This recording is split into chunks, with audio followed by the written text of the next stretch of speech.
So I had a very successful open house yesterday. While I was at the open house, I was greeting buyers and their agents, and I was reflecting. I'm like, man, I know what it is to be in their shoes and pull up to a house and have 50 agents and buyers outside waiting to come in to see this one property and getting a little bit discouraged. And your buyers are in the same, vibe. So I usually, when I find myself in those same shoes, I pull my buyers to the side and I tell them, here are the 3 tips I'm gonna tell you.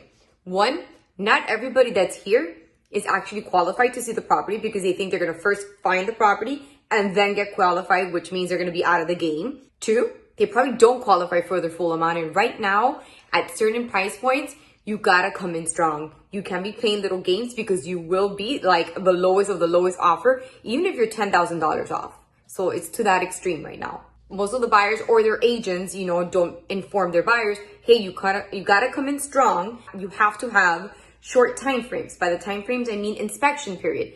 You don't need 15 days to do an inspection period based on the, on the size of the house. You can do it in 7 days. You can have an inspector there within 3 days, get the reports by the next day, and move on and know if you're gonna, move on to closing or if you need a credit, right? My third advice is the house always picks the buyer.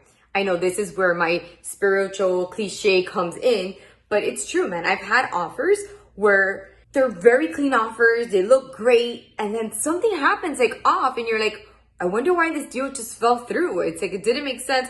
But then when the next buyer comes on the table, you're kind of like, yes, this is actually the perfect house for this buyer. The other one was great, but these are the right people for the property. And it just kind of like puts the puzzles together and you're like, yeah, I see why the deal fell through. We had to wait for them to come to the table. Buyers, make sure your agents, are putting in strong offers. Do not play with the numbers. You don't want to risk losing a house over $5,000, which at the end, if you're doing a mortgage, is like literally the difference of $10.